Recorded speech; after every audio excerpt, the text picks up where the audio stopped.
what I'm going to do actually is play the song. And the reason why I'm playing this song is because this group actually came to the Bundy Ranch the first weekend when we first started. After we had the standoff, I guess what do you call it, on the 12th, then we decided to do a party. And this group came, and they were phenomenal from New York. And I wanted you to be able to hear them. So I got special permission yesterday that I can use their video. And no, I can't play the video. But you can hear the music, and it's really good. We'll do that first, and then we'll have the prayer and the Pledge of Allegiance.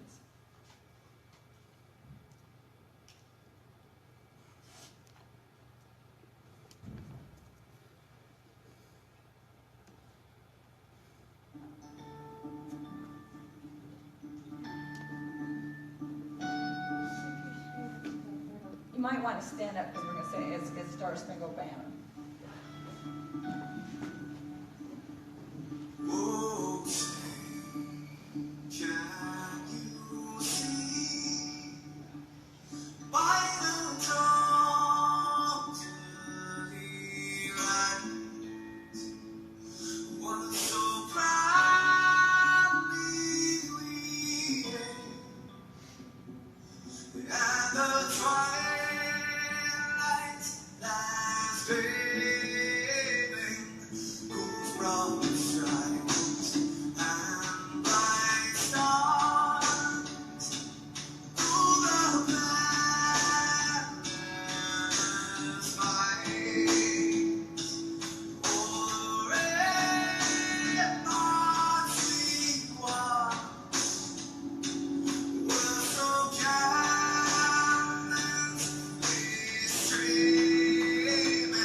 nation, under God, indivisible, with liberty and justice for all.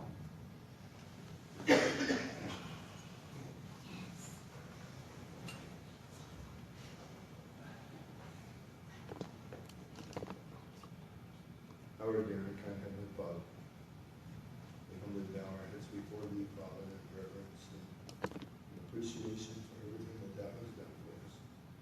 We're grateful, Father, to live in this part of the world. And we know that this is a choice land, and we ask, Father, that You help us to learn about what our rights are from Thee, to live in this land, enjoy it in its fullness.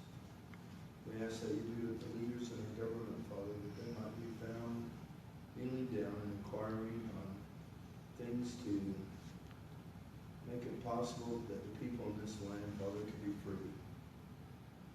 We ask that Thy Spirit will be with us tonight, that we can discuss and learn things, Father, that would draw one closer to Thee. We're grateful for this nation, Father, and we ask that You would bless it, to help us to get involved and to set things straight in this land, that we might draw closer to Thee, Father. We love Thee and we say these things in the name of Jesus Christ. Amen. Amen. Well, the Lord must not want me to show you all this. So what I'm going to tell you is that a lot of you have already seen and know I've been party to what's been going on for the last 3 years. So 2012 is where it started, after Bunkerville, and then 2 years later to the day, they came back and we had a standoff in Nevada. I wanted to show you some of the things that have been happening. As we were brought back and deported to Nevada, we have seen more. How many of you watched the trials that took place in Oregon? Did anybody see the things that took place in Oregon? And it was really difficult because we had so much control by the federal government. We had a control where they sent undercover agents in to entrap us. Then they sent out marshals to arrest us. Then they sent out then they took us and they put us into a federal prison where they gave us federal defenders, and they prosecuted us with federal prosecutors. And then they put us in front of a federal judge. And with that situation, what was their linking combination there? Does anybody know what their link is? They're all federal. Federal. And who pays federal? We do. Our tax dollars, don't they? Can you name me one of those people who you can elect out of office? There's your American conspiracy against America. We can't vote them out of office. We have no control. And they know that. And it's been and we watched that. As I watched what happened in Oregon, in those trials, the judges all control. And the attorneys on both sides will never will never defy the judge, because they cannot serve two masters. They can't. She's their bread and butter. He is their bread and butter. They're never going to go against that. So you'll always be the one that's thrown under the bus. We saw that was happening.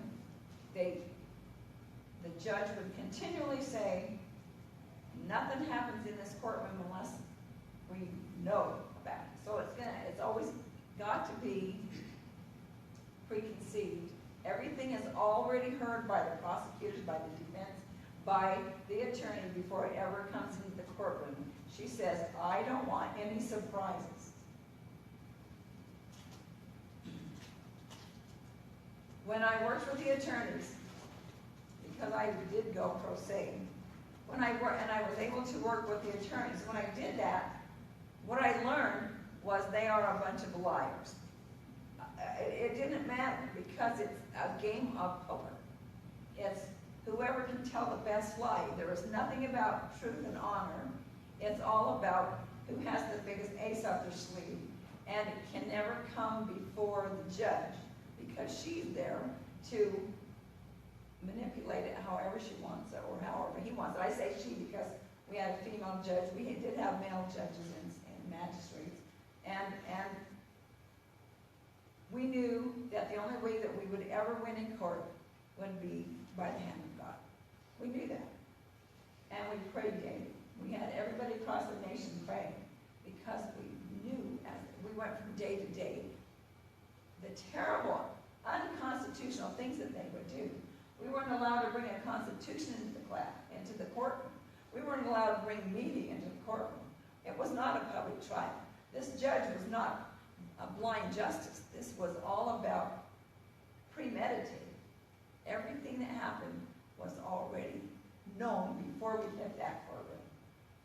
So there was no wonder that they were totally convinced that we were going to lose the case the whole way through. All the defense lawyers, everybody already knew we were going to lose the case. Because when we won, they were in shock.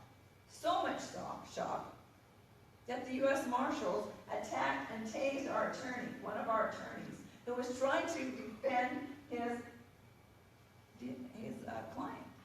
And that was horrible. That was 3 feet away from me in my face as these marshals, 8 of them, jumped on our attorney and tased him. It was atrocity in America. Never happened before. But it was because the judge who did nothing was so upset that she lost the case. In fact, after the case was over, she went into the jury room with the jury and questioned them for an hour and a half, wanting to know why they lost the case. Because they have a system, and the system says you teach the attorney to get them to plea out. No matter what happens, you get them to plead. And the sooner they plead, the more money they make and the bigger bonuses they get. It's all about money. We saw that happen. It was sickening. And they got a lot of our really strong, good guys to plea out because they know psychologically just how and when to break them down to get that plea.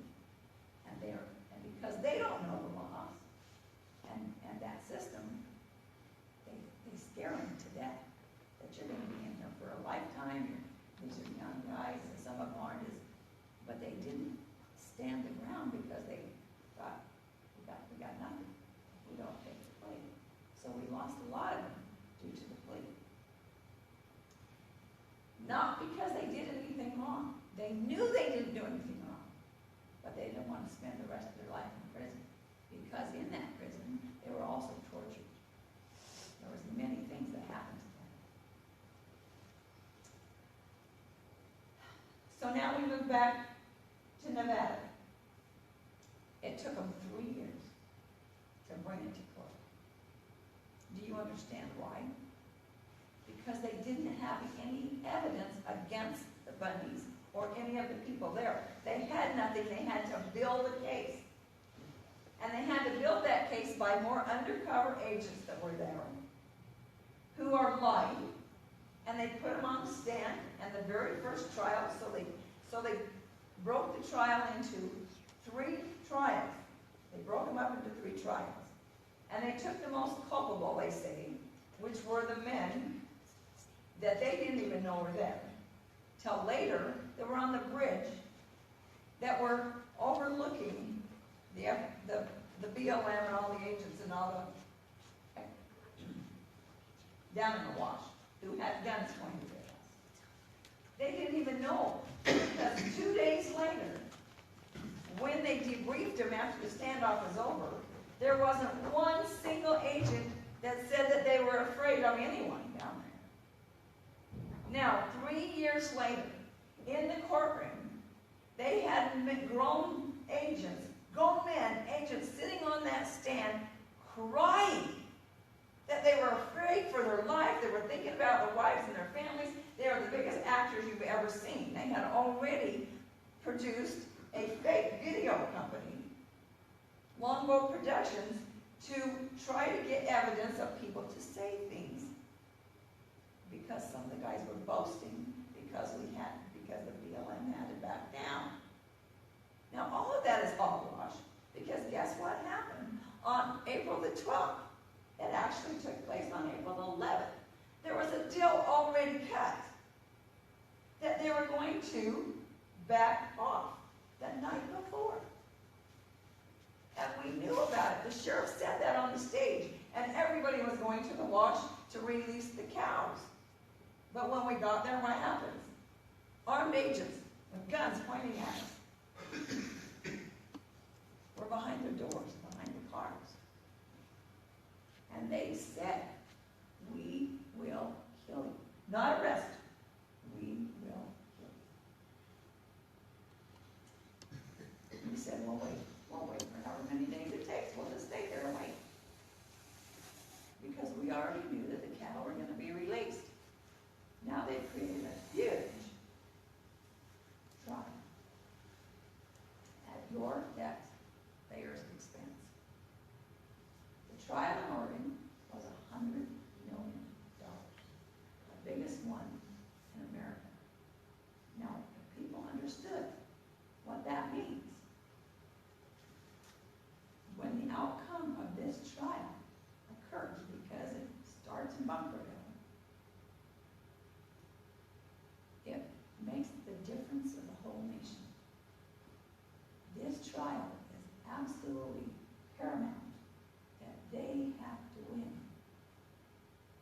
Now we go back to Oregon. When they found out that we were acquitted, they were blown away. Our attorneys were celebrating. They thought it was fabulous that we won. They were patting me on the back. Nobody ever wins in a federal court. I didn't know the statistics, but the statistics was federal court always wins 98% of the time. We had a 2% chance to win. That's why they knew we weren't going to win. So why are you defending me if you know I'm not going to win? You weren't defending me. I told them it was the Lord. It wasn't me. It was the Lord. The Lord did it. Because we are standing on the right side. We're standing for the Constitution. We're standing because this is His covenant land of His children. And we have a responsibility to do that. I feel so bad that I can't show you some of these videos. So because they brought the Bundys back into Nevada, we have had, I don't know if any of you saw the Camp Liberty. Anybody know what Camp Liberty is? Camp Liberty occurred because Ammon and Ryan were in prison, and they're very honorable and good, righteous men. And they strip search you every day. If they go from one place to another, whatever happens, they strip search you. You can't have any contact. So we got the ability to finally get some attorneys in. There are some attorneys in to visit with them and help them with their defense. When they finally said, that's enough. We don't want to be strip searched anymore. We're not going to do it. Because they're very moral. To them, strip searching is like rape. Because they do the cavity search. And it's totally against them. Against their moral being. So they would refuse to even come out and see anybody or do anything because they didn't want to have that. They didn't want to come to the court because they would have to go through the strip searches. So because they kept rebelling, they were thrown into the hole. Now Ryan was in the hole.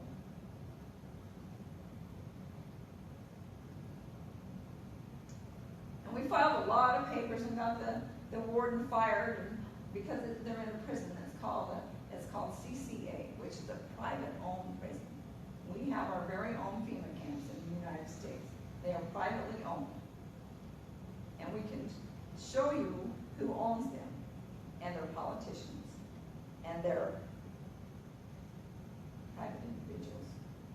for profit. And they also contract out all this travel. So they put them out in the middle of no place so they can travel back and forth and back, because they get paid by the mile. And so they do what they call diesel therapy. So if you've got an inmate here and he's got to go over to here, they somehow took our guys from Oregon and took them to Seattle for a week, and then they just travel them around so they can get more money. And that seems to be their MO. Well, Ammon and Ryan had been in solitary confinement for 41 days until we finally got this warden fired. They released them. 2 days later, they're sleeping in their bunks. Now they've been moved to pods out there where there's 100 people in every pod. And all of their beds looked like restaurant trays, where they, the bus trays that you have where they're probably 6-7 feet long, and they're stainless steel top and bottom, and they're about this high. And then those on the bottom are down low. And they're in this one big room, no covering for anything, just one big huge room. And they have these mattresses that they fold out depending on who's there. And we got word that Ammon had been thrown into a shower for 13 hours because he had a shirt hanging on the bunk bed. We didn't understand all that, but he said he was tortured. So there was a lot of rumors that when they replaced him, people went crazy and they came from all over the country. They set up what they called Camp Liberty, and they parked outside of that prison and put up their signs that said, "We're not having this anymore. Do your job, but be good to the prisoners, and stop torturing them." So they were raising money to help get some attorneys. Well, I had the ability to go with Carol Bundy and Ryan's wife, Angie, into the prison, into the sheriff's office. The sheriff of Nye County was called because the people in the prison, get this, it wasn't the people who called the sheriff for help. It was the prison who called the sheriff for help to keep the people that were standing outside protesting, to keep them under control. So the sheriff goes in to see what the problem is, and she goes in to see what was going on. They did an investigation in the prison, and they took 6 videos, and they brought them out to show what they had done during this so-called torture that Ammon was talking about. Carol and Angie were the ones that were allowed to come in, and one of the county commissioners. Carol invited me to come with her, and one of the nieces. And they explained to us what happens if you don't obey the rules. We have a certain set of rules, and if you don't do this, or if you don't obey a command, then we are allowed to use force. And the force begins like stiff-arming you from the back, or kneeing you into the side of the leg, or anything that has a pressure point. That's their first step. So they began to explain that the more you resist, the more things that you didn't obey, whatever, then you be taken down. So they explained all that to us. That's how their protocol is. And then they showed us the videos. Now, Carol and Angie didn't want to watch the videos, so they left. So I witnessed what happened. And they showed the first video. And inside this room, the light's dim and it's dark. It's at nighttime. Well, I shouldn't say it's very dim. It looks quite bright, actually. But they said, all the lights are still on. and the guys are trying to sleep. But I did notice that there wasn't one single person sleeping on the top bunks. In the picture that I can see, it's pretty grainy, but you can see, and it's a long ways away. But you can see somebody down the bunk. You can see this guard at the door. He comes over to the bunk. You can't hear anything, right? He comes over to the bunk, and then he walks away, and then he comes back, and then he grabs the shirt. So what happens is, Ammon is on the bottom, like they have been for months now. He's laying, it's been a year. And when at nighttime they can't sleep, so they take off their shirt, they hang it from the top bunk over to the bottom so it keeps the light out of their eyes, so they can sleep. They did say that wasn't enough. They said that wasn't okay, but everybody did it, and it had been done every day. They got it. Now suddenly it became a problem. He goes over, grabs the shirt. Ammon argues with him and says, "What are you talking about?" And he tries to grab the shirt back because he remembered that was his last shirt. The other ones were in the laundry. If he doesn't have his shirt for breakfast in the morning, he doesn't eat. So he tries to grab the shirt. He misses. You see, the other guy, which we know is Ryan, comes from off the screen. You can't see him. He comes over, and he tries to grab the shirt. And the officer pulls it away. He didn't reach it. He didn't touch it. And he goes, puts his hands up like, go back. They both go back to the bunk. It's over. He goes back to the door, throws the shirt into the hamper. Minutes go by. In come 5 armed agents. Well, I shouldn't say armed. They're all dressed in their, I should say armed. They come in, and they apparently said that they wanted to talk to Ryan because this guard at the door said that when Ryan tried to reach for the shirt, he brushed his arm. That's assault. So now they're going to put Ryan in the hole. They didn't say that. They just said, "We want to talk to you." Well, we know what talking in the hall means. So Ammon immediately jumps out of his bunk and says, "Can I watch them?" Because they're taking Ryan into the hall. They take him into the hall. Ryan is talking in the hall. Now they have a video on. Now it's a handheld video, and you can hear the voices. And he's saying, "I didn't touch it." And the officer says, "He said you did, and I have to take his word over yours." And he's complaining all the way as they put the cuffs on him. They take him down the hall. They take him to the, and he said, "I don't want to go in to see the nurse." Then the nurse means we're going to start a strip search. He says, "I don't want to see the nurse." They throw him into the shower, and they say, put your hands out in the hole, and we'll take the cuffs off.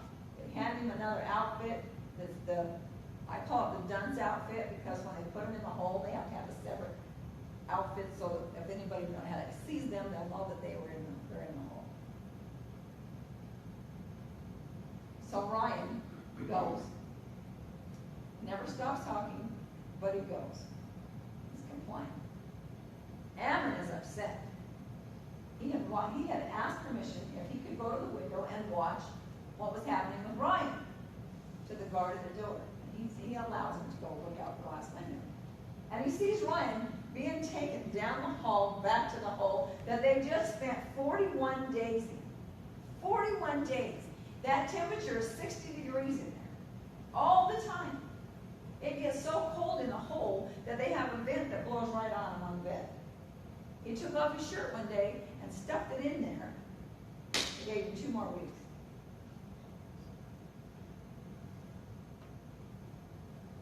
He just got out. He had only been out 2 days. Ammon was upset. He was furious. And he says to the guard, "You lied. You lied to me. You said they were just going to talk to him. comes the agents back into the room, and Ammon is mad. Now this is the third video now, and now they have a handheld video while they come in, and they're telling Ammon, put your hands behind your back. And he says, no. So they stiff arm him. They knee him inside, in his leg. But he's not dead. He's really upset because of his brother. So they take him to the hall. And he says, and he's trying to reason with them. He's saying, look, we haven't done anything to you guys. He said, why are you doing this?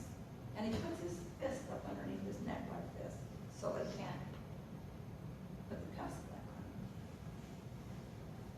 Well, he's six guys now. They continue to beat him to the ground. He never strikes at him. He never does anything to get him down on the ground.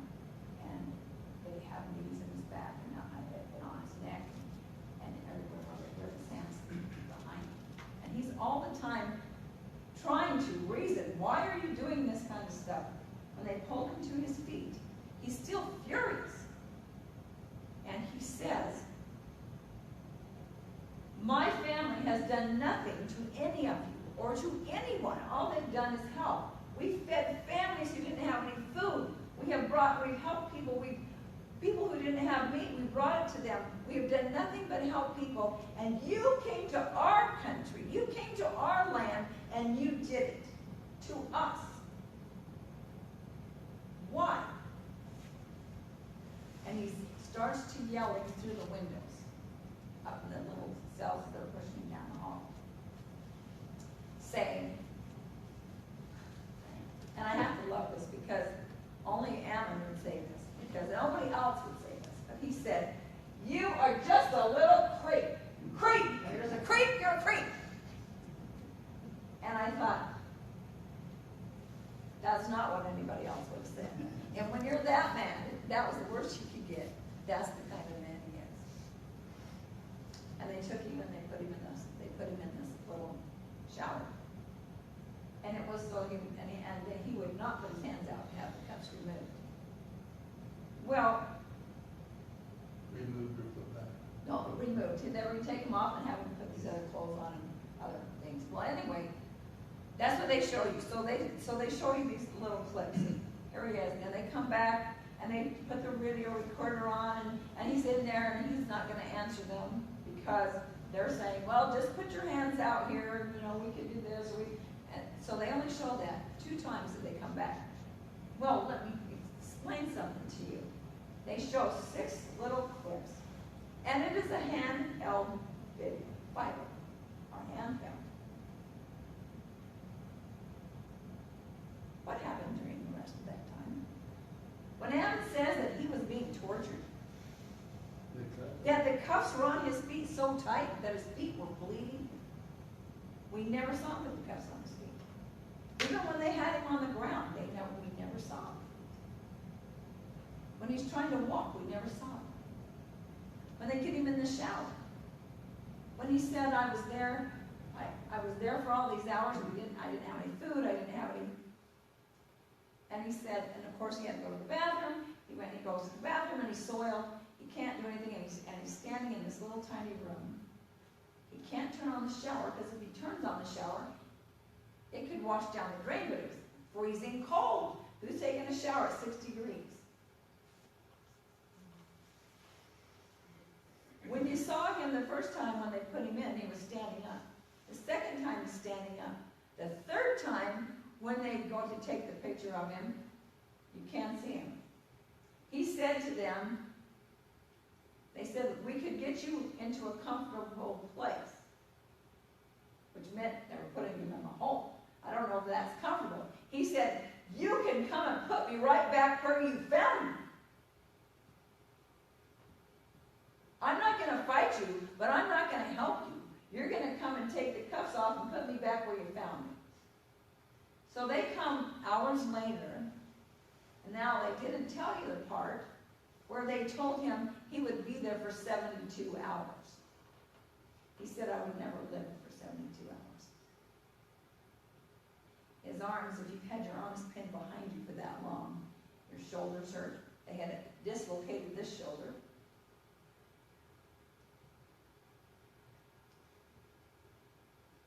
Ammon's a pretty strong boy. But they're trying to break the wheel. And he took, it was the part that you didn't see. Because if I was going to protect myself, I would take the good parts, wouldn't you? I was really nice when I asked him if he wanted something. Please put your hand out here so I can take the cuffs off. Right? It's always that because you know that you're in front of the camera. That's not how it is when the camera's not on. But I know him. So I knew what he was saying was true. I knew that his feet were bleeding. There was no picture of that. The very last video they took of him is when they brought the SWAT team. They brought 6 people into that cell. Now, mind you, they were in armor gear with masks and shields, weapons, 6 of them, to go into a 3x3 shower to get a man who was chained up. And the first 4 guys, and the last 2 were women, I can tell you that. And they took the 2 guys, and the 4 guys went in, and they took him to the ground. They dragged him out. He couldn't even stand up and walk. And you could tell he was sort of all over and wet. And they dragged him out in the hall. And he kept it all up himself. He was trying to get his feet to work.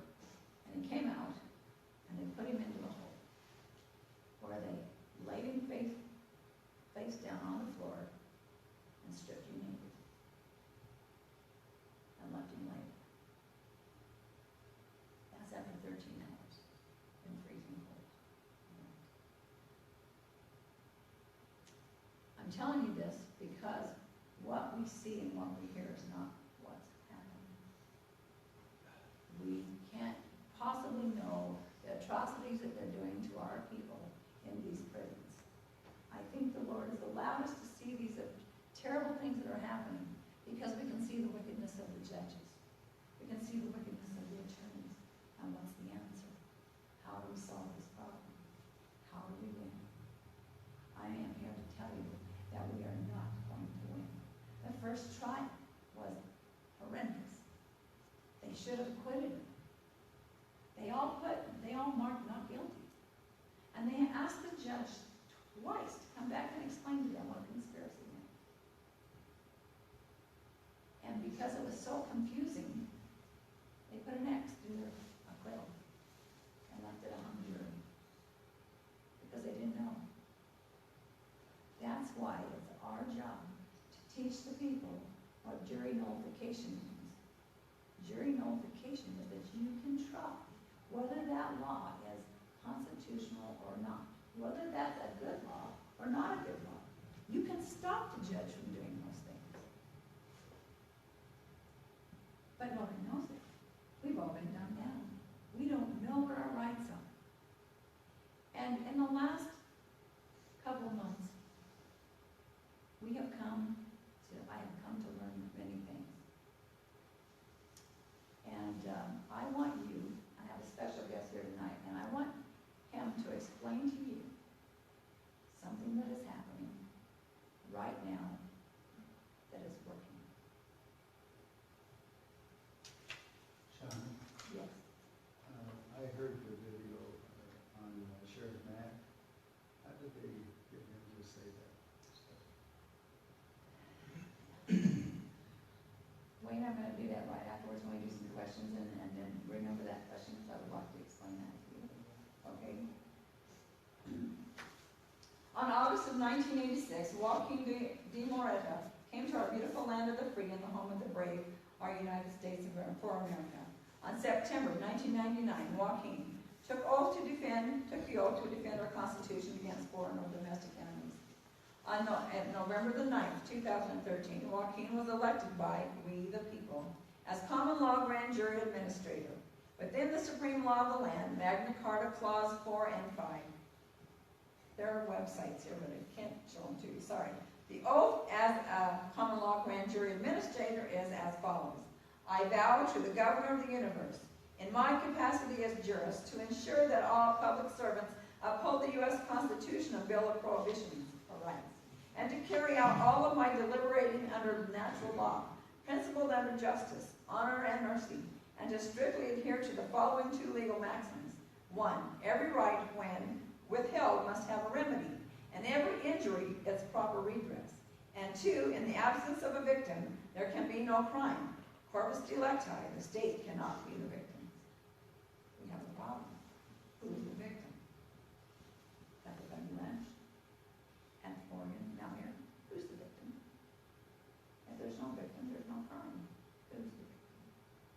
On June the 4th, 2014, Honorable Patriots Edmund Jesse and Kathleen Jesse, Nebraska Victims Ranchers, requested the common law grand jury administrator to protect them in their case against corrupt elect or appointed officers.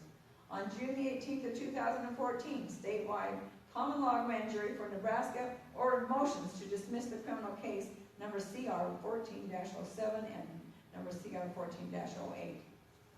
You can find all of these on the website. I'm going to give you the website at the end, but I'm going to turn the time over to the common law administrator. Hello, everybody.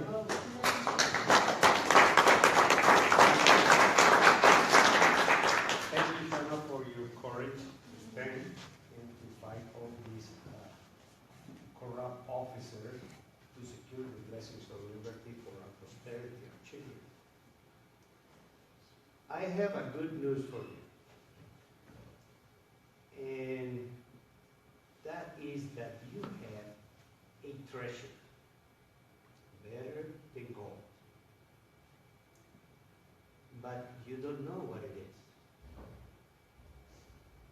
But when you find what is the treasure, you will be very glad and to know how much our founding fathers love you and me.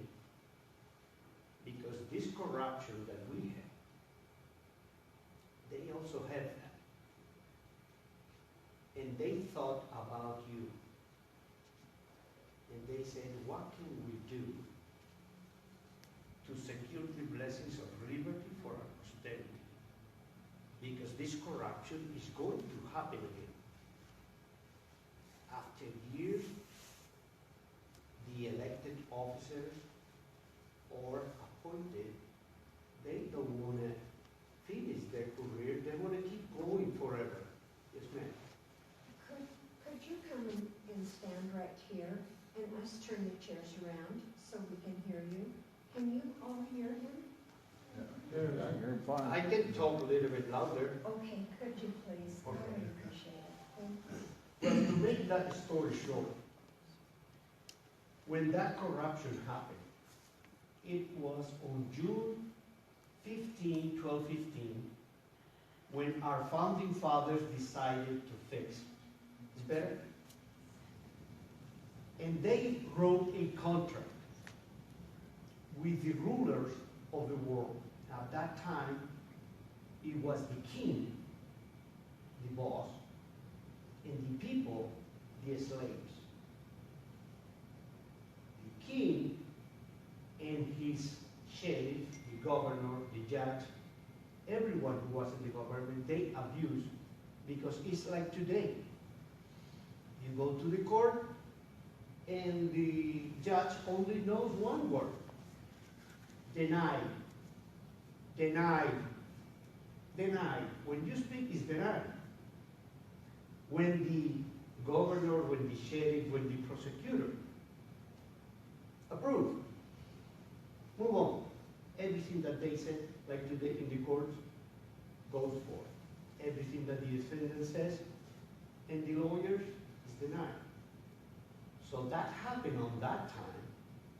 And they said to the king, they surrounded the king, and they said, this is the last day of your life.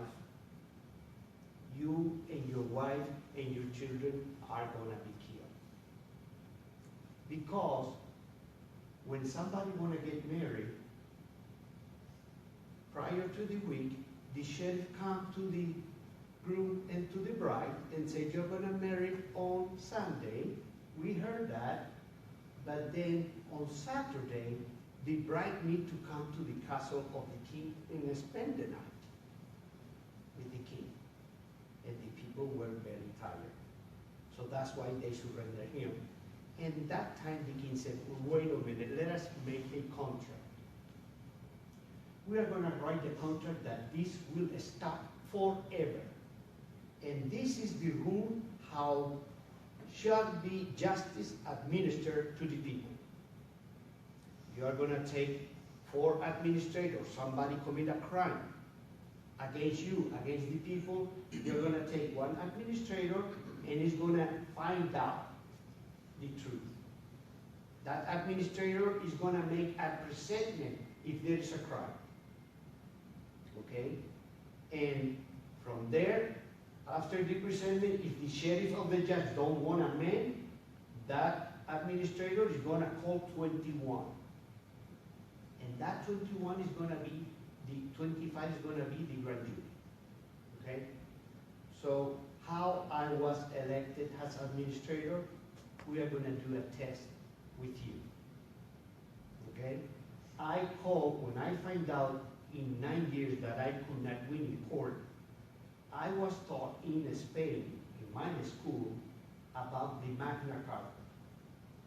And that is the supreme law of the land forever, cannot be changed. If any judge ruled against anything in the Magna Carta, is null and void. So we have now 2 things. We have the rule of law that don't change, and we have a mirror that is copying that rule of law, and this mirror is telling almost same but completely different. This mirror is called the court of law. And now we have defined the rule of law versus the court of law. The court of law is the judge court of law. The judge decides the law. There is no law, it's what the judge says. The rule of law controls the judge. So you have 2 options, and I'm going to make you a question. And your answer is to lift it up the hand.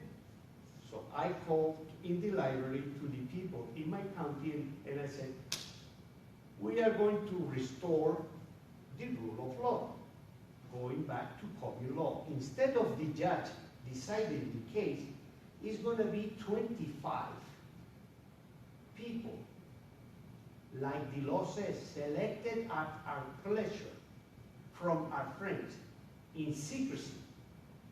My job as administrator is to protect the 25 jurors, but not telling nobody their name. So the best secret that you keep is the one that you don't know. I don't want to know your name. But we are not doing the grand jury. We are doing a test. I'm going to make you 2 questions. First, you need to know in a ladder of position, where are you and I? Where are we? In the scale of authority. Number 1, on the top of the scale, is God. God is our creator. He is the supreme ruler. And we call God because he created from nothing. He created the world. He created you and me. That's why we call God God. He's the supreme ruler. Then come other positions like the government, the president, the secretary. Then you have the branch executive, that's the president. Then you have the legislative or legislative. And then you have the judicial. All right. If God is number 1, you must know that you, I, everyone, we are the children of God. And that's why we are brothers and sisters in God. So if God is supreme ruler, you and I, we are not slaves. God called us friends, his children. So you as a children of the supreme ruler, you are a supreme ruler. Nobody can decide in your life that you are going to be a slave, that you're going to be a doctor, that you're going to be a lawyer. You only one have the decision of your destiny. A judge cannot decide about your destiny. That is what is happening in court. The judge decide to put you in jail without no cause. They wrote that law on December 31st, 2011 or 2012, I believe. The NDAA, they can arrest you without no cause, and they even can deport out you in other nations. So that's why our founding fathers make that law. So I'm going to ask you a question. If you are a ruler and God is here, then you come number 2. Nobody else above you. The government, the moment that they sign that they want to be president, secretary, or lawyer, they sign a contract that they are your civil servants. And they sign the oath of office to perform that job in faithfulness according to the description of that job. If they don't, that is perjury. Also, I have here with you the Nevada Revised Statute 282, that to be a judge, it is required that you own a house, clear and free for sale in case that they hurt you, that house is going down. And they sign a surety bond, an insurance, and the insurance tells to the judge, if you lose the house, if you hurt anyone, we are going to take your house, and we are going to pay the remedy to the victim. That's how that works. So now you have the rule of law, the court of law, and I'm going to make you a question. So it will not be no secrecy in this election. That's how I did in Florida. I'm going to ask you, if you agree, just lift your hand. If you don't move your hand.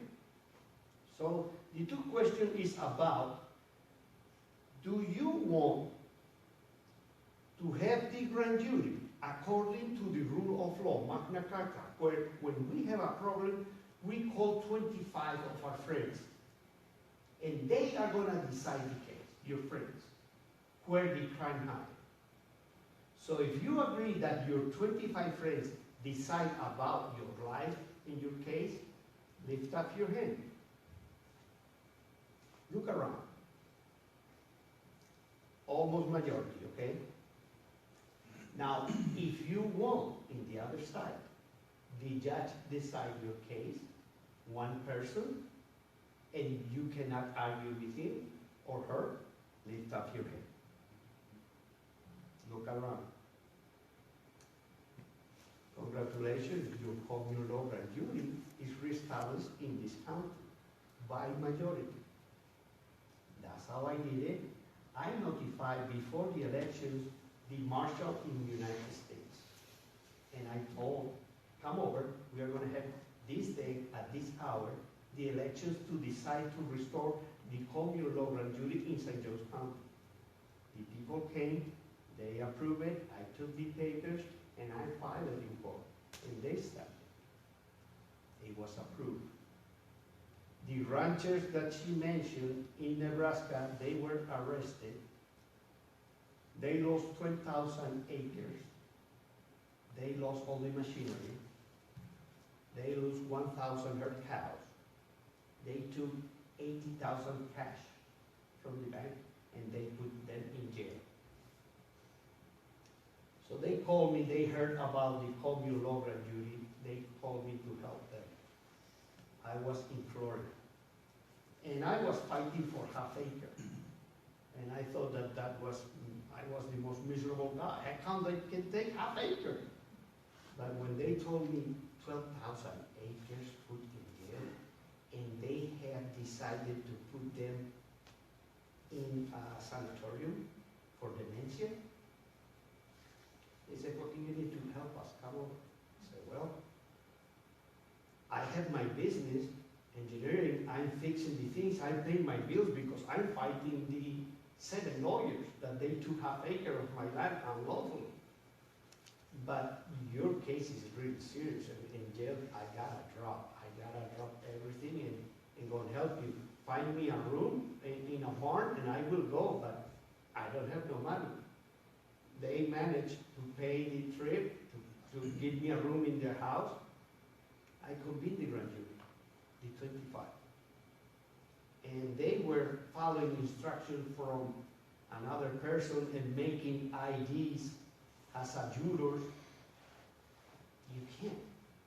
The moment that you say that you're a juror, they come and they kill you.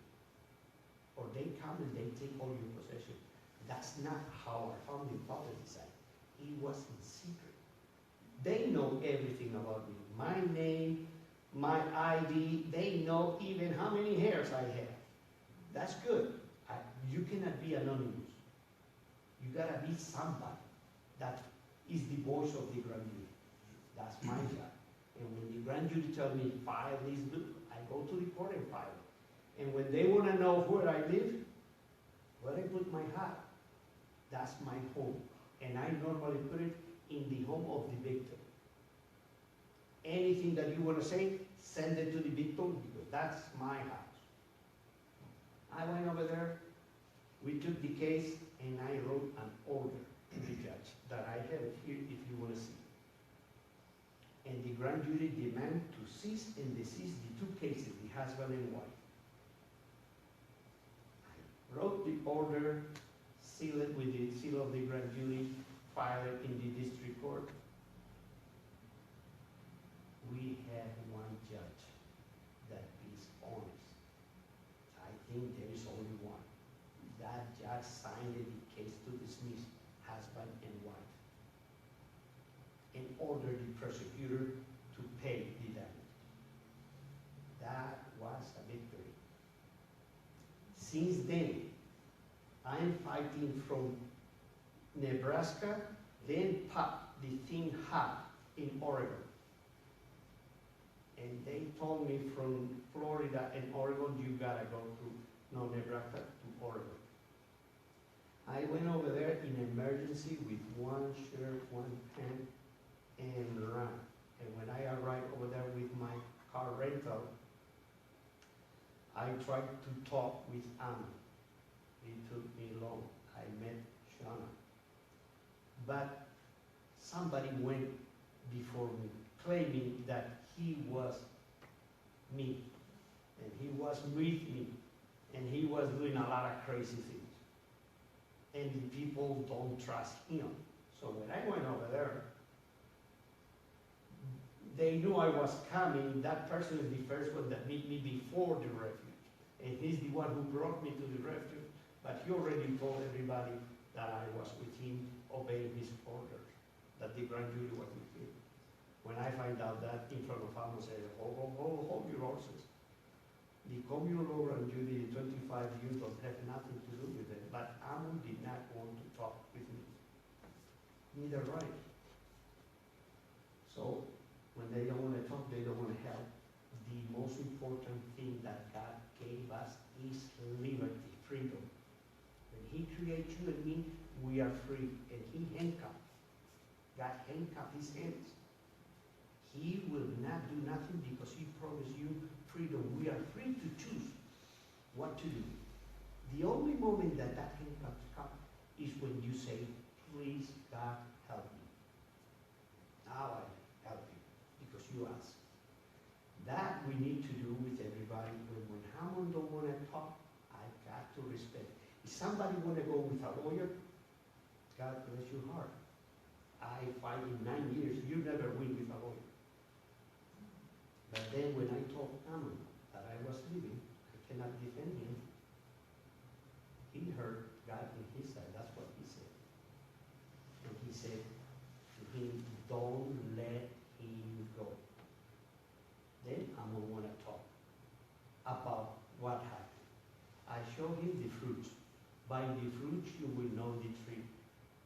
And I show him that judge ordered to dismiss the cases, and the judge is very happy to come out of jail. The car that I'm driving is their car. They give me the card to be here, to fight and to help what we are doing in Nevada. We are doing great things. When we file the documents, the lawyer call me, they quit. They know that they cannot rebut your gift. It's very clear. Magna Carta is very clear and very simple, but it's how you do the administration of justice. And that is forever. 82 years later, you gotta remember and think about this. That happened in 1215, and it's the rule of law, okay? And it was ordered that in every church, every year, twice, the people need to know about it. That's how our founding fathers knew the law very well. Clause 40. Look this clause, how short and how important it is. To none, with an I. To none we say, to none we delay right or justice. All the lawyers are out. You cannot charge money for defending a right of a person or justice. That you read that Magna Carta is the foundation of the Constitution. That Magna Carta is forever. That's why the Constitution matched perfectly. And that's why in the Amendment 7, no fact tried the jury shall be re-examined in any court of the United States. The courts cannot say nothing when the grand jury says, this is final. When your 25 says, that man is out of the jail, is innocent. That's how our founding fathers fought. King John. They were burning the castles and the things of the red jackets. They arrested a few, put it in jail, and the grand jury came over in the morning. Out of the jail. They are innocent. And then the general of the king said, we cannot win. We arrest them at night, they burn our house and everything, and the grand jury come over in the morning and release them. That is your power. That you can do. You gotta have your administrator here. You gotta have own property. I own property, and we are playing poker. When I see the judge or the sheriff or anyone officer elected that breaks the law, I make a presentment in writing under oath. I swear that that is the truth, the whole truth, under the pains and penalties of perjury. If I lie, they take my house. And when I file the document, the presentment is under oath with evidence, undeniable evidence. He did this. This law says this property deed declares that he owns the property, and you say that he don't. Now, I'm saying that under oath, you present your documents. He had 40 days to reply. If you don't reply in 40 days, whoever has the truth is the winner. And it's that simple. When the grand jury decide the case, they cannot re-examine. We are doing that in Nevada. We have the records, we have filed the letters to all the prosecutors, to all the judges, demanding the first thing that they gotta have. The oath of office and the property that they own in case that they hurt any of us. They have 14 days to reply under the pains and penalty, perjury and treason. We wrote letters to all the lawyers that are defending the defendants, that they are not defending the defendants. They are just playing the game. The judge breaks the law, denies to confront the accusers. That's against the Constitution. Why the lawyers don't do nothing about it? Why they keep playing the game? That's why we are suing them. And we are asking the lawyers, show me your house and show me the surety bond. That's the first thing. Do you have any questions? Because I think we have. Well, what's the majority of the what do you call it? The grand jury? Yeah, the grand jury. What's the vote have to be? I mean, you're not gonna, it's hard to get people 100% vote on anything. The most important rule is in clause 61. Our founding father, there is a lot of things that you gotta read. For example, this is forever in its entirety. But also says that we select at our pleasure from our friends. Okay? But then we go by the majority of the 25. 13 versus 12, that's it. Okay, so majority vote. And it's final. What that 25 says, and write to the court and say to the court, this is the order. They cannot re-examine. They cannot rebut. That's the power that you have as a grand jury. Look the case in Oregon. Of the juries that they picked, it was the judge who picked the juries. Not one was from Harney County. They were all from Portland. That's against the rule of law. That judge went. She said that you write down with the Magna Carta, the administrator, she got to obey. She knows that. They quit. When you ask them for the surety bond, your insurance, they quit, they run. Because they know that they swear to protect that. They cannot break it. That is the Constitution. The Constitution matches perfectly based on the Supreme Law that nobody can break. And our founding fathers knew that because they were taught all the time. We don't. In our schools here, I asked for the Magna Carta. Oh, that don't have nothing to do with America. That's what they tell me. Well, it was 550 years before America was America. Did that make sense? But that was the common law. That is the rule of law for everybody. Our founding fathers knew it very well. Read 82 years later, the Confirmatio Cartarum, the confirmation of that law, declares that anything contrary to that law is void. Read it and you will see how easy and how is declared that the judges are entitled that they can do nothing. Any other question? Yes, sir. You know what, and I'm sure there's truth in what you're saying, Uh-huh. but how do you enforce it? Because they're Oh, so corrupt. good. Okay? Yeah. Again, I'm telling you, everything is in Magna Carta. Read clause 48. In clause 48 tells you very simple how it is. You want to hear it how it is? Yeah. First, the administrator needs to look for the crime. If he go and look for the crime and then find out that she was complaining that her cat was bit by the neighbor because the cat was trying to eat the canary, then the administrator will say, wait, man, we are busy, that's not a crime. Okay? You two try to have peace, and we are here for crime. But if there is a crime that somebody died or somebody took something, any unalienable right, then the administrator go to the perpetrator and present the evidence. You have 40 days. That is called a presentment.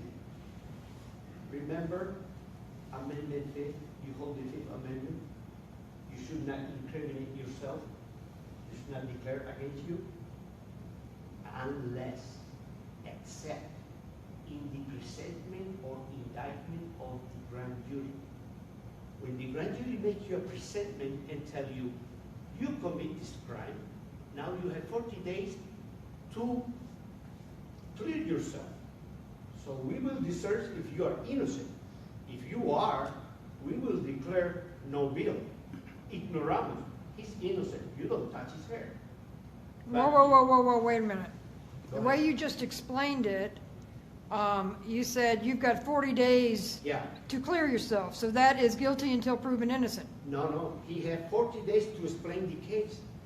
His days in court are 40, not one. He got 40 days to get the evidence, to go to the court, to get the document. The defendant does? Huh? The defendant does? The defendant with his lawyer, whatever. Yeah, the defendant. The defendant shouldn't have to prove anything. You see, you're confusing the two cases. You're confusing the court of the judge with the court of with the people called law. They are two different processes. You are thinking in Judge Navarro, and I'm telling you how we do in common law. I have administered. No. I'm thinking that you are innocent until proven guilty. You are. A defendant does not have to But put on a how do defense. I know that he is innocent if you don't tell me what they did to him? If this is served on a judge, what Yes. would you think? Yeah, this is on the He judge. deserves it. And he deserves to answer. Okay, Well, so If he you, doesn't answer, Maybe I he's in can the- explain this a little Exactly. bit. It's his time to answer and explain the guy that is accusing. It's an accusation. It's an You have to accusation. answer. And when he responds, and I see that he's right, based on the evidence, I take that to the 21, 25. They review it, they said, you are innocent, and he's a liar. He gotta pay with perjury. The accuser, because he gotta do it under the case of penalty of perjury. Then, after that process, the question was how you enforce. After the 40 days, if the grand jury finds that really, truly, you are guilty, you have committed the crime, then the grand jury makes an indictment. That means that he formally is charged for the crime. He has been found guilty. That means indictment. And they write the indictment and you're arrested. And that's how this proceeds. But let's say that you don't. You are the sheriff, or you are just that. Nobody can touch his hair because she got the gun. We don't. How do you enforce it? Clause 48. There are Say that again, please. clause in Magna Carta, clause 48. What does that mean? That means Magna Carta. In the Yeah, Magna Carta is way over gone. Read 48. Pardon? is the clause number 48 explains how to proceed to enforce the law. Okay? In that clause 48, after you indict, then they name 12 nights in secrecy under oath, waiting on the 40 days on the process of the indictment. Then those 12 will be like angels. They will make sure that he's removed to never return. That's the end of the story. When you break the law, there are consequences for breaking the law. Nobody, he cannot blame on 12 and say that 12 remove him. It's in his way that not trying to make a remedy. He don't want to fix it. He's a bully. He has the gun. He's a judge. He's a lawyer, and he mocked the people. The 25. 48 says no. All evil customs shall be removed to never return after the 40 days, in 40 days. Period. How can you stop a ghost that is coming to remove you? Nobody knows their name. When they know that law, again, they will hold the horses and will think twice to commit a crime. That's your power. You cannot blame on the 25. You cannot blame on the weather. The law is written, it's clear. You have been told. It's not a secrecy. You will be told all the process, up to you to pay the remedy for the crimes that you have committed. If you want to be a bully will treat you. Read and think about the Bible. When Goliath told to the Philistines, you are going to be my servants if you kill me. If I kill you, you will be my servant. David came and told him, you come with a sword and with a shield and a bully with all your arms. I come with the word of God, and in the name of God that you blaspheme. But today God grant me to take your head off. And he did. That was no violence. That was the will of God. The same here our founding fathers applied in the Magna Carta, and is the only solution, believe me. They are doing what they are doing because in the Bible, our Lord says, my people is silent for lack of knowledge. When you don't know, you don't tell. But also the Bible says, the truth shall set you free.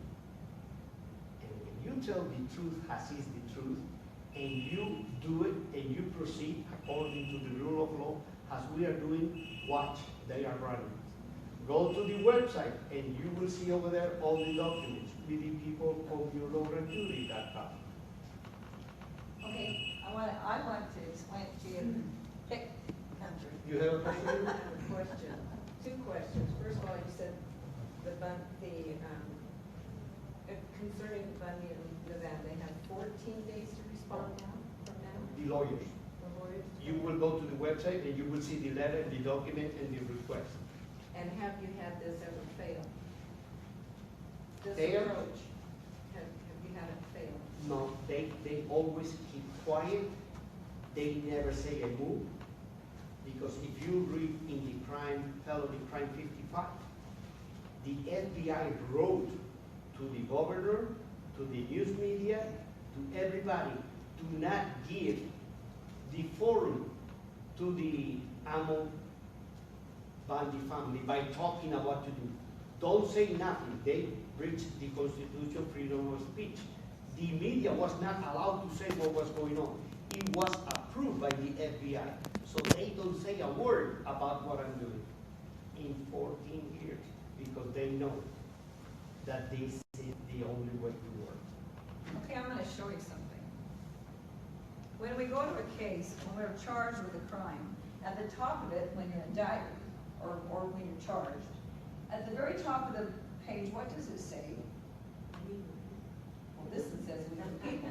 But when you get one from a courthouse, and it says you are the defendant, and they are the United States of America, or whoever versus you, okay? At the very top it says, in the court of the United States of America, or the District of Nevada, Oregon, Utah, whatever the district is. So what they did is they took you and pulled you into their football field. They said, we're bringing you into our game. You're going to play by our rules. We're playing football. And you're going to play by our rules. And they make up the rules. Now, we thought we were living with the Constitution. That the rules, the supreme law of the land was the Constitution. Well, they don't have the Constitution. You can't take the Constitution into their courtroom, and you cannot even have it in your pocket. Because the judge says to the jury, whom they picked, none of your peers, because if you say, how many of you in the jury know these defendants, or know these witnesses, and they give all the names, and if you raise your hand, what happens to you? You're ejected. Absolutely cannot be on the jury. How is that a jury of your peers? If you're a rancher, you can't be in there. I mean, they will remove you immediately because they only want their peers. And who picked it? Who picked that jury? The judge picked the jury. And to bring the ones in so you can voir dire them, to decide if you could use them on your team or not. Well, on the Magna Carta, how do you pick the jury? Okay, that's what we're trying to tell you. So now we're going to change this. Now we're changing the ballgame. We're changing this thing up. We're saying, okay, we the people are the court. You're going to play in our court, on our ball field, with the law of the land. We got the law of the land because in the Magna Carta that he told you in 1215, it goes hand in hand with our Constitution. Absolutely goes hand in hand with the Constitution. And even our state statutes go hand in hand. So we said, this is what we did. We have to convene a grand jury of the victim. So whoever the victim is, you get 25 friends, family, whoever, of your peers. And they are in secret, because that's what the Constitution says. That's what the Magna Carta says. 25 barons of your friends, peers, people that you know, are going to decide your fate, whether you're innocent or guilty. And they're going to do their homework. They're going to do an investigation. They're going to find out and get the truth. And then they're going to say, okay, you have committed this crime. This is what we do. This is what we found in our investigation. Now, so what we do first is we say, okay, we are bringing you into the court of we the people. To be judged by the peers, the victim's peers. We sent them a letter. And we said, this is the letter. Well, we sent them a letter, and it says, you have 14 days, Judge Navarro, to do something. If I pull you over in your car, and I was a police officer, what are the two things I asked before? My driver's license and my registration. And your insurance, right? I want to see your driver's license and I want to see your insurance. How many of you have a business and you have to be bonded and licensed in case you harm someone? Don't you have to be bonded? Absolutely. You have to be bonded and licensed because in case you injure someone, they can come and take away your property, your home, you're going to owe them, and you have to pay for an insurance. Do you know that every elected official in the United States has to take that oath of office? And that's their license. And they have to have a surety bond, just like you do in a business.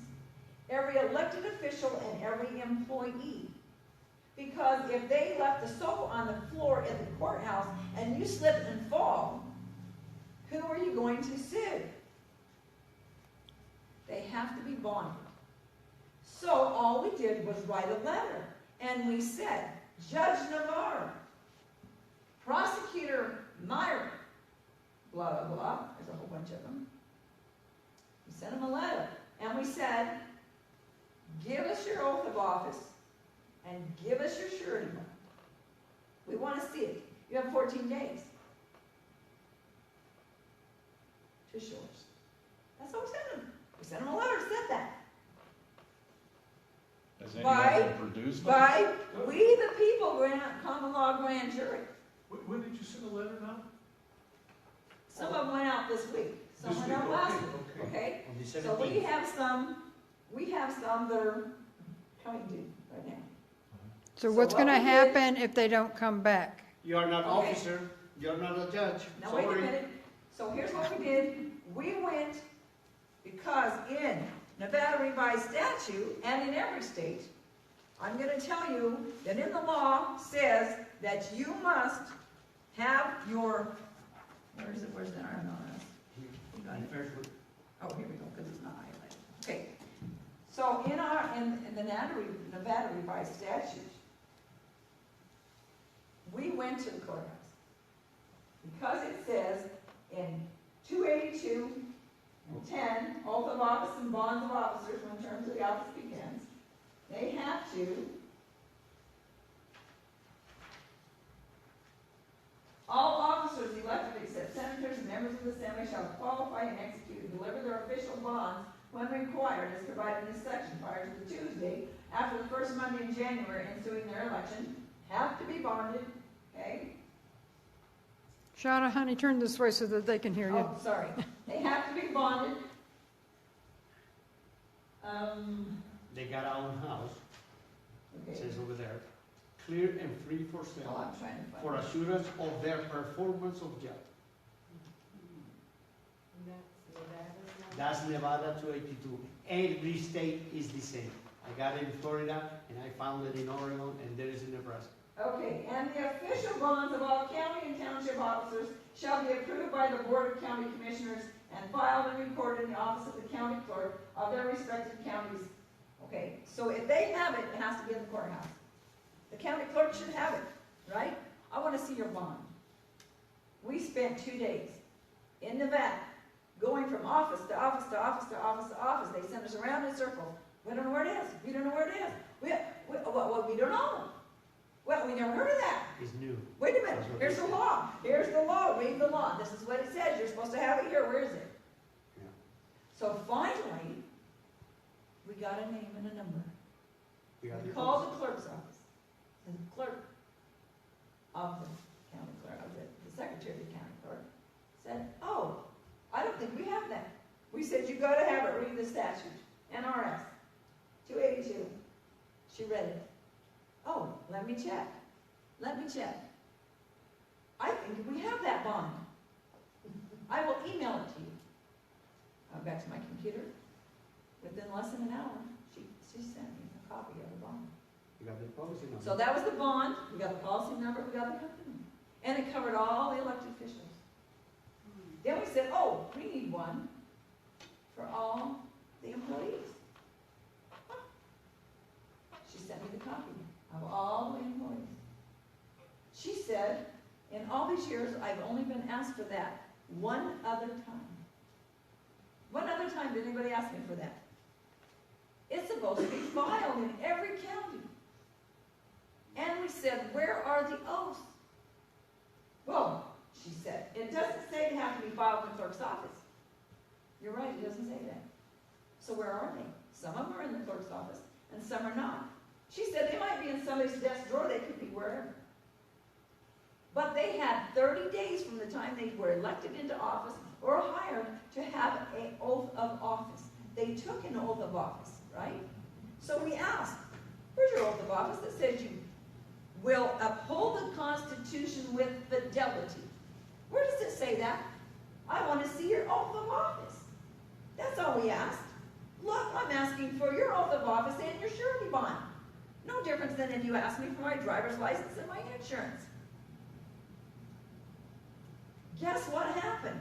The attorneys are going crazy. The prosecutors are going crazy. Everybody's going ballistic. What are you doing? What are you filing? Shawna, are you suing everybody? I'm not suing anybody. I didn't file anything. I didn't file a lawsuit. I only asked for the oath of office and the surety bond. How hard is that? Well, let me see. If you can't show me an oath of office to our grand jury, you can't show me that oath of office. And it had to be signed within 30 days of when you took office. And you can't produce it. You don't have the office. You don't have an office. That's what they You're not even legal to be here. Yeah. You can't prosecute because you have no authority. And these are the crimes because it lists every crime and every punishment for the crime. And you've been kidnapping our people, and you got them in prison. And for kidnapping, read it.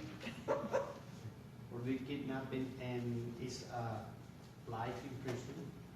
And if that happened, the penalty is U.S. Code 18, Chapter 34. They will be killed. That. Again, never again to return. And Okay? we didn't wrote the law. That's the law. That's just their law. We didn't make up the law. And the Magna Carta tells them. Now, wait a minute. What did I tell you about judges and attorneys? Who do they swear allegiance to? American Bar Association, your research, came from England. And this was the English law, the Magna Carta. They know the law. They were taught the law in school. They can't fight us because there's nothing to fight. They know the law. They are learning. They are shaking in their boots. I don't understand how, when we broke up, we still claim Magna Carta has value. Magna Carta has value. You know why? Because at that time was declared forever for our posterity. They said this law cannot change. In the United States. United States was not there yet. It was in 1215. United States happened in 1772. So it's a worldwide? It's worldwide for the whole humanity and says in the preamble to honor God by the will of God, to honor our predecessors, and to honor our posterity. This law cannot change. And you go to the dictionary, Black's Law Dictionary. In the Black's Law Dictionary, you have the definition of Magna Carta. Go over there, and it's in the page 1179, 4th edition. And you have the definition 89 years after the Magna Carta came the confirmation of this Magna Carta. Okay? And look that in the library, in the Black's Law Dictionary, page 446. Look what it says. This Magna Carta is the common law because everybody can understand. It's very simple. It's what they know because they have been taught every year twice. They receive this and says, all judgment contrary to this is void. And the lawyers signed that. That law that is forever, when our founding fathers came knowing the law, but they want to have a different nation. We don't no longer want to be part of England. We are going to be the United States of America. So they wrote the Constitution based, they cannot change this law because this law is forever. And they say, well, based on this, we are going to make our Constitution. Here says that 25, if anybody lose their right, what you decide cannot change. They took that and make it Amendment 7. No fact by the jury shall be re-examined in any court of the United States because they were found in the United States. They don't have to mention England because that law is for all mankind. It was the abolition of slavery. The subjects, the people who were under the king, they took power. They could not own land. From that moment, they could buy land. At that time, read first clause of Magna Carta. They did not have election, the right to have election. In that clause number 1, it was established the right to have elections. We can select at our pleasure. That cannot change. That power that we gained by force, it was made the supreme law of the land, and the Constitution is like a building house. The Constitution is a building house, but the Magna Carta is the foundation. You take the foundation of that house, crumble. Because in the Magna Carta explain you step by step what can you do with the judge, what can you do with the criminal, what happens if you have been denied of any right, right there explain you, and the Constitution match and make it perfect. You have to do your homework. Read the Magna Carta. That's what they don't want you to know. That's what they didn't want you to teach you. But it goes hand in hand with the Constitution. Read the Magna Carta, read the Constitution. That is the supreme law. You need to understand the entirety of it, because then you understand the Constitution.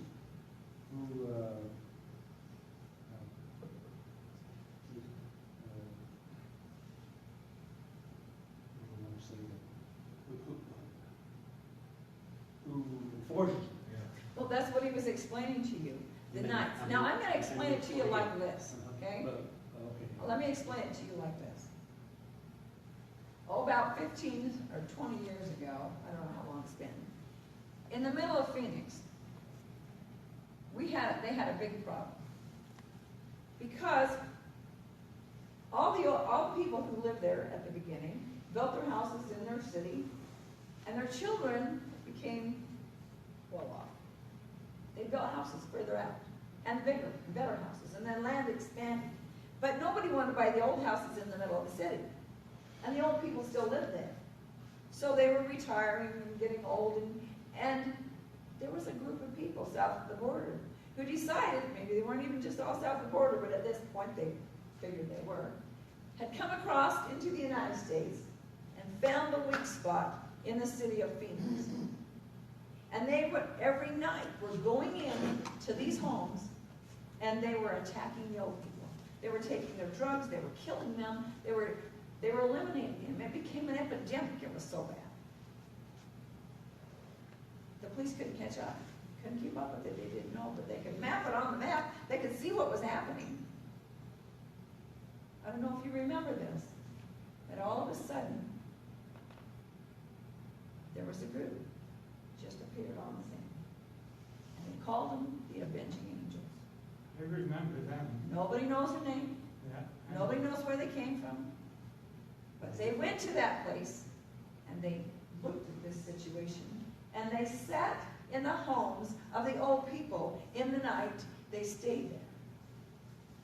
And when the evil people came to do their dirty deeds, it didn't take very long, and it stopped. Nobody was arrested. A little bit like But it stopped. That's what we call avenging angels. This is, remember, there's a difference between violence and justice. And that's why they killed Lavoy. In his book, that scared them. Because he shows about justice. In the Bible, in the Book of Mormon, we talk about justice. Okay? What about Laban? What happened? Was that violence or justice? David, was it violence or justice?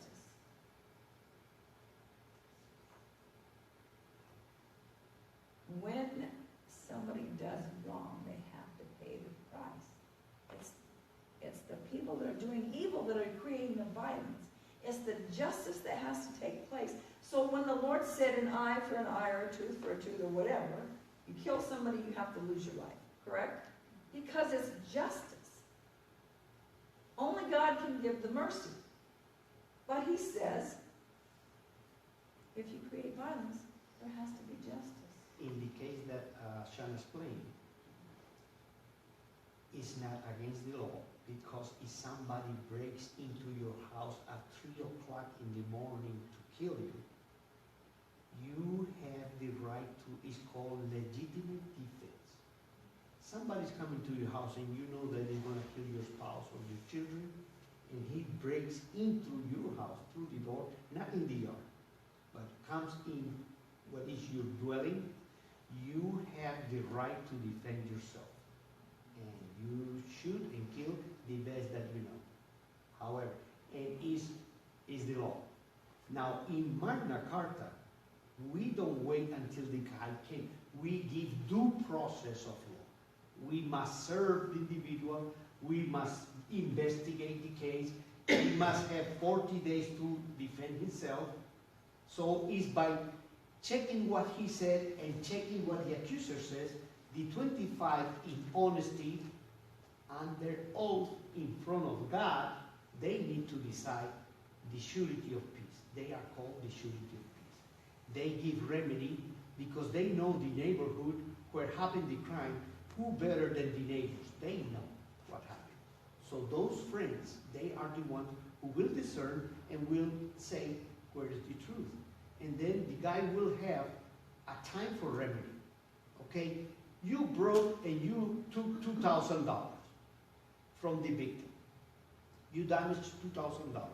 Now the common law says that you gotta return the $2,000 for remedy plus $6,000 3 times. So you will learn the lesson. And that $6,000 is to pay the damages and the cost that cost to the 25 the time. And then once he paid the remedy piece, start from zero again. Now if he don't and wanna be bullied because he got the guns that we gave him, then in secrecy the 12 will come and apply the law. That's it. So this is what we've done. So now we sent them the letter. We said we want your oath of office and we want your surety bond. Now why are they scared about that? Because they know what comes next.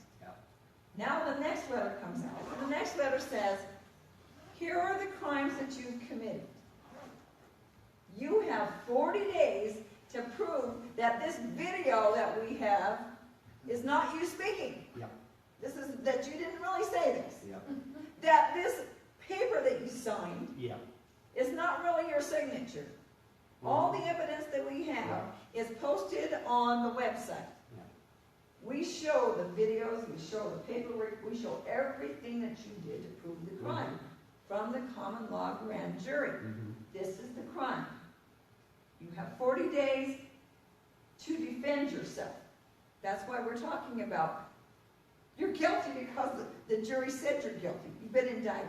Now you've got 40 days to prove that that isn't true, that these things are not true. In the court that we're sitting in now, they don't even let us defend ourselves.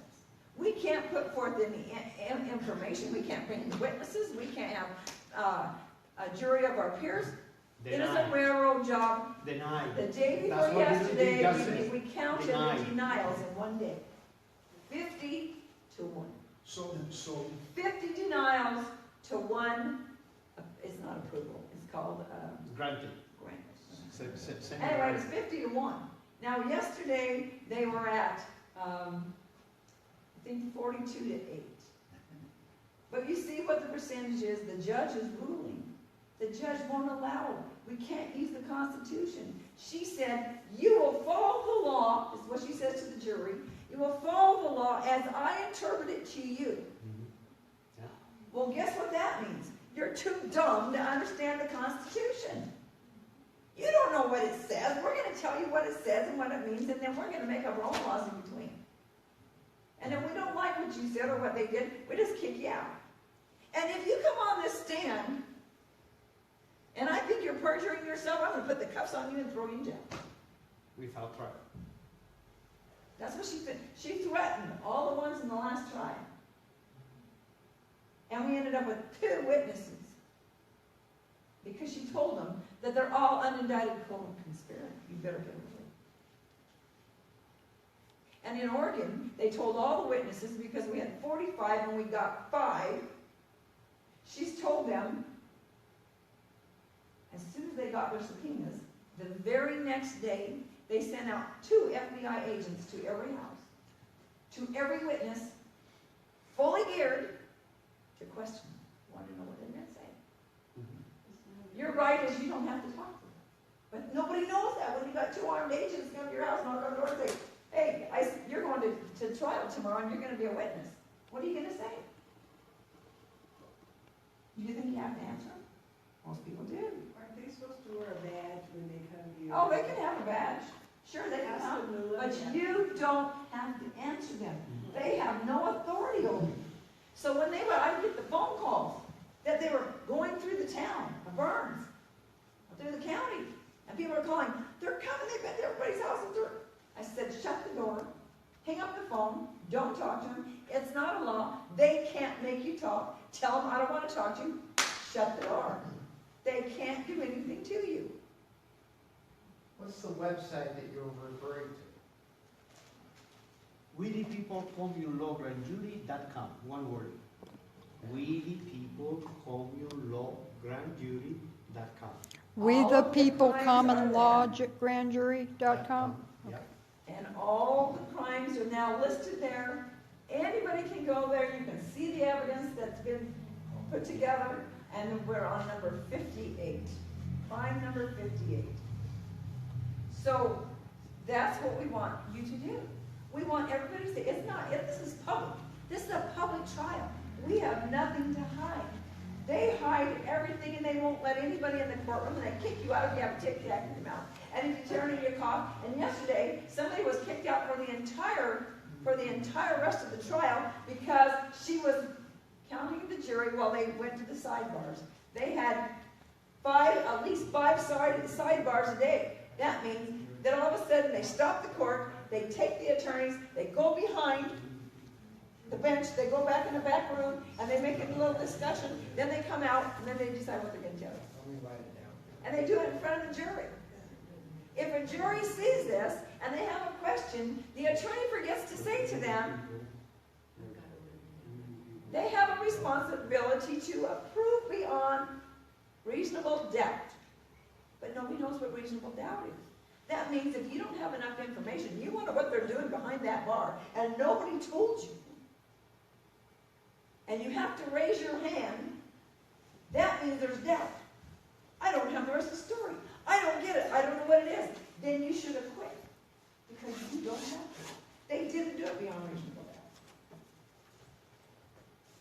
So if you're ever called to a jury, your responsibility is to know what your rights are and to make sure that if that law that they're trying to punish for is a constitutional law, that's your job.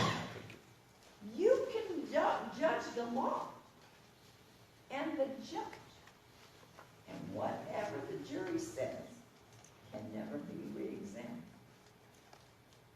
Can one of these crimes be when the judge is declaring you can't use constitutionality? You can't mention the Constitution.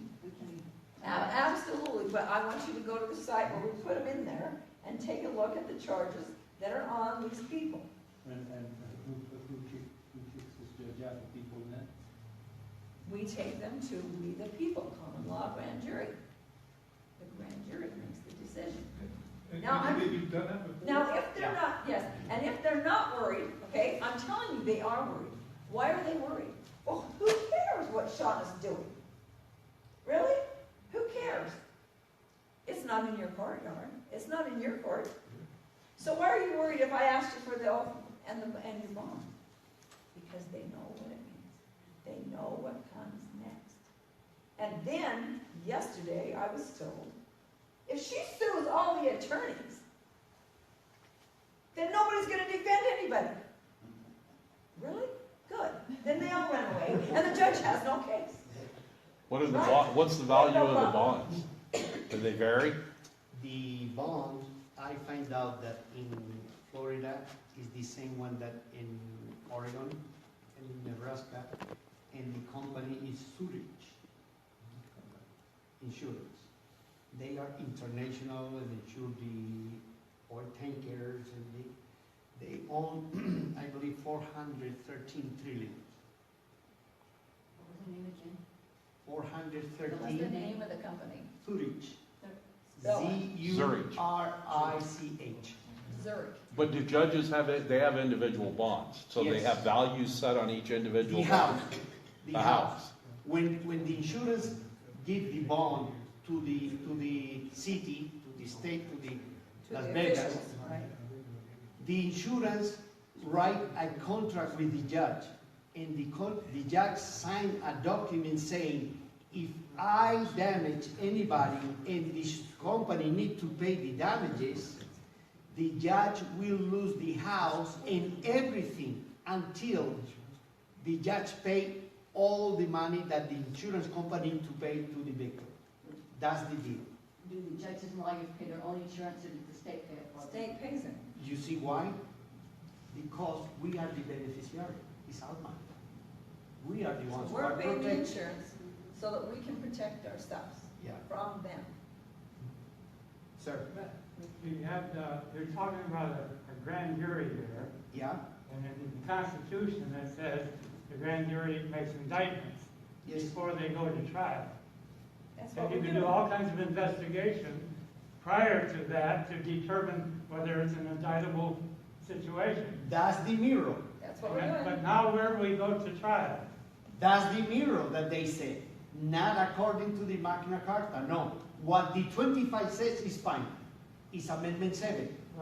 You mean the grand jury became a pettit jury? No. The grand jury is 25, no 12.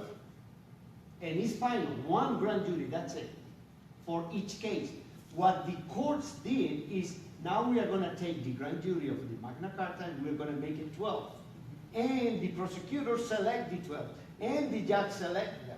And they are no longer, they don't mention 25, they don't mention common law, they call it maritime law. Yeah.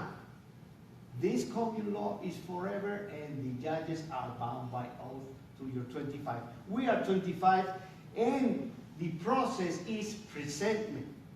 First, the grand jury make a presentment. Another thing about the grand jury 25, you will never see them. You will never see the grand jury. The job of the administrator is to protect them. If I tell them, here are 25, like that, they're dead. Yeah. That's why it works in our founding fathers, because I'm one, but I have You got 25. the target right on your chest though. Huh? He knows. They told me that way back in 2014. One person in Liberty Alliance, the leader, John Darragh, he said, you're going to be killed and you're going to be put in jail. 2014, I'm alive, I'm still talking to you, and they are running. And they are running. They are running. They are quitting their job. I hope so, but it keeps going. They're retiring. Well, you They're- gotta yeah, have it's faith. it's And our amazing. law says, not one hair will be touched unless our founding in We there. have 25 grand jury in Nevada. Yes. Yes, sir. We got it. It's We in have the 25. Yeah. We have the grand You jury in have one in Nevada, we Utah. have it in Oregon, Idaho. Sir? Okay. How long? But If they ask me their names, I don't know their names. No, it doesn't matter. I don't want to know. Yeah. Now Because also, the best secret to keep is the one that you don't know. Go ahead. one thing that will help you in your presentation. Yes. When our founding fathers came from England, Yes, sir. this was a different nation. It was not under the Magna Carta until they came, and they brought it with them. Yes, you are right on. The Magna Carta was in the heart of each person. They knew the law. They knew that the 25 is final. They knew that the judges don't have a say. They got that in their blood. Every year, twice, it was mandatory to tell them since 1215 until 1776. They knew it. So when they create the new nation, they cannot change the Magna Carta because it's the supreme law of the land. And they say, now we're going to make our constitution. The only one nation that had a constitution, the United States of America, where it says, we the people, we are the boss, we write the law. Well, they did it first in the Declaration of Independence. Okay, That was the foundation. Yes. And that spelled it all out. We hold these truths to be self-evident, that all men are created, endowed by their Creator with certain unalienable rights. Amen. Amen. And on and on. And on. And the 9th and 10th Amendment verify that to the T. Yes, sir. Absolutely, and that's Yes, sir. what we're here to show you, is there is an answer. There's an answer to what's happening, and we're going to show it to you. And And we're going to show it to you because this case is so prevalent for the United States. Here's what happens. In this case, if we lose and the government wins, how much power do you think they will take on the people? How much more do you think they're going to suppress us and beat us down? They're going to think they've won. If this case is a deciding factor in the United States of America, they knew it in Oregon, and that blew them out of the water, and they got a hung jury on the second trial. We're on a fourth trial. We're on a trial now that they're trying to railroad them in with no laws whatsoever. They're making them up when you have 50 denials and one accepted. They are shutting down the defense. There is no hope for the defense. We don't have one. They're railroading these guys, and they're putting them into prison. But these two guys from the first trial in in Nevada, there was two guys, and you know what they got charged with? The first one, Burleson, was found to be an undercover agent who actually was uncovered by his own defense counsel, who brought it up in court. We didn't know. But he's the one that did the inflammatory in the undercover video of the FBI. He's the one that said all the inflammatory things that were taken to the grand jury where they indicted him. And he was found guilty of 8 of those counts. And in reality, he didn't do those 8 things. But they threw him under the bus because it was Facebook. They've opened it that you can use Facebook.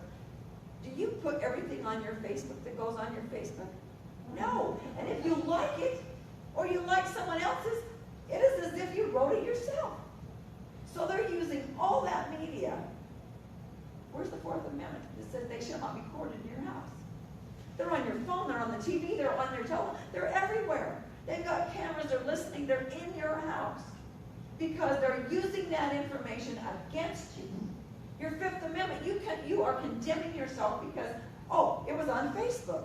But really, how can they prove that you even put it on there? And yet they're using that as evidence to incriminate you. The man who got 2 counts, 12 and 16, Todd Amen, the only thing that they found him guilty of was because as the federal agents were leaving down the road, he is live streaming himself, and he puts it on his Facebook because he uses the F word and he's flipping them off.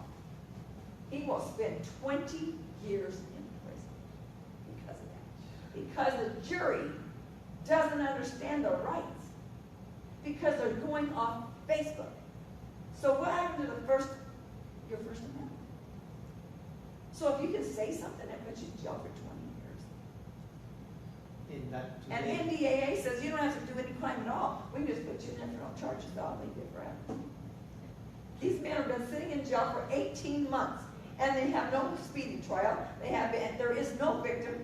So where's their crime? There's no victim. Where's the crime? And we have agents that are sitting on that stand lying. Here's what I say. They bring in these federal agents that I told you that said that they weren't scared, nothing was going on. 2 days after the whole thing went down, 3 years later, they're on the stand crying that they were so scared, worried about the family, that they saw a soccer mom with a soccer driving a balance. I mean, they made up this stuff that was unreal. When I heard what they said, I almost passed out. You were the ones pointing the guns at us, and you were so scared. You never saw the guys that were laying behind the concrete barrier who weren't going to shoot you, but were looking at you. So let me say, so now I would like to know how brave you are. If you have PTSD 3 years later, and you're the ones with the weapons, and you're crying now, you're in the wrong business. You got the wrong job. We can't put you out there to defend us because you're crying and nobody pointed guns at you. Nobody even swore. Okay, maybe they yelled at you. What happens if they really shot at you? Like they in the military. And they're imprisoning all of our militia guys. They're trying to get every single person that is ex-military and anything we do. That's what they're doing for. Take you down. Okay? That's who they're hunting.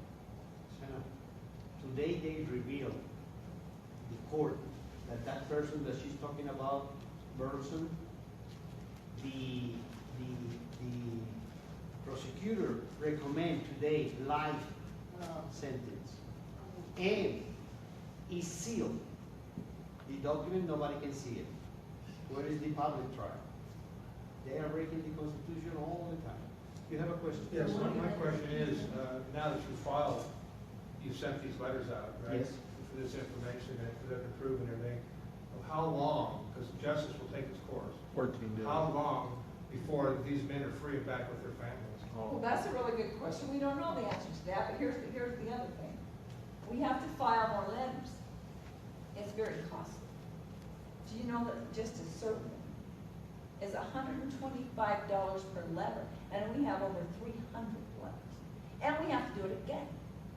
So we're saying to the people, give us the money because we gotta do this. 14 days for them to show the oath of office. Their time will be up shortly. Then a week. 40 days for to declare to rebut what's been charged, what we've been charged, the crimes. Are you talking registered mail or certified? We have a legal service that Legal so it's process. very No, that's really good, yeah. yeah, it's very thorough. He's very, very particular and thorough. Well, that's what the judge in Nebraska told me. I was serving by certified mail. He said, that's not sufficient. You gotta certify by legal process. Through the court, through the clerk, or a legal process servicer that they go and serve the person. One letter, $125. Registered mail works pretty good. I use it. Well, But it's it's not admitted by the court. Now, legal process service, they do.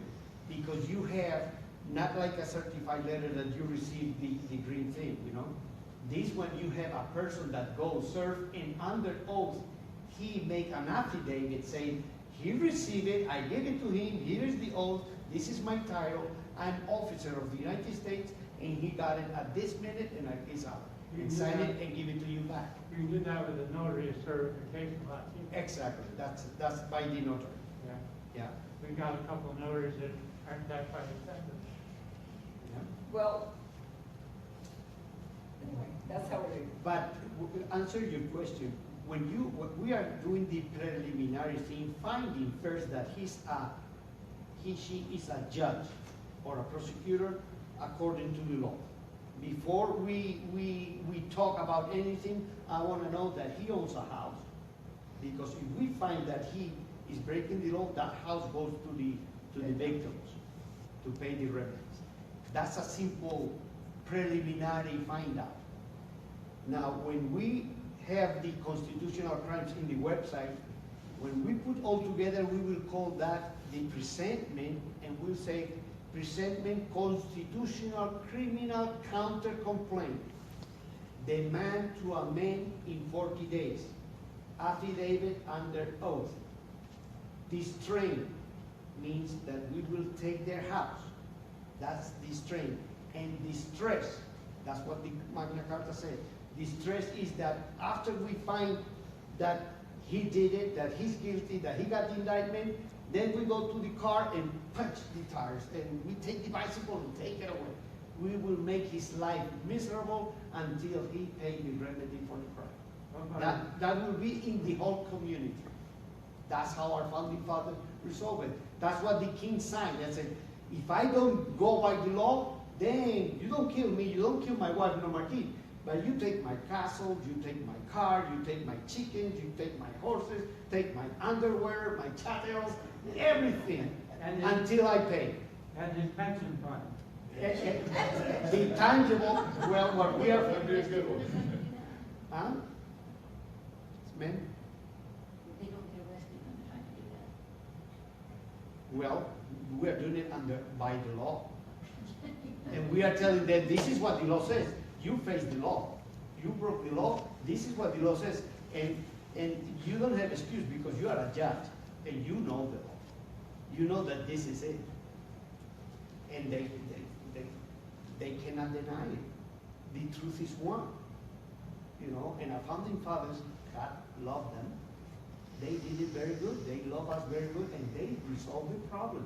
And it's there. It took me 9 years fighting in court, from the circuit court to the Court of Appeal to the Supreme Court. I went to Washington to the Department of Justice, Eric Holder. I served everybody with paper. Could not win. Until I went and said, it's impossible that they deny me to go to the grand jury and make a request. It was impossible. The officer do not allow you to go there. I said, that's not the law. That's not in America. Can't be. That's when I found out the common law grand jury, and I went to the court and I filed the documents and they agreed. And when I was ready with the clerk to establish the common law grand jury, they were ready to give me the room. The ranchers called me. That was more important than my case. That's why I stopped my case. Said, I gotta go right there. But it's working in every state that I go, works. Because it's the rule of law, plain and simple. Took me 9 years to figure it out. You don't understand that until you are a victim. When they take your house and you are a victim and they abuse you, you try to defend yourself and then you will find it. And then when you read it, open your eyes and see that's the only way that we can fight corruption. Very simple. Thank you. Appreciate it. Welcome.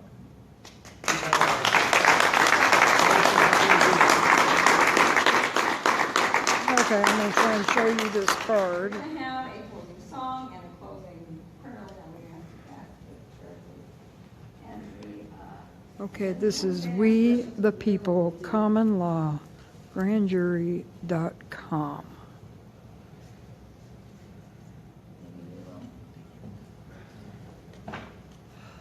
Oh, it's kind of fuzzy. Well, I will take a picture of this and post this on the website later. Thank you.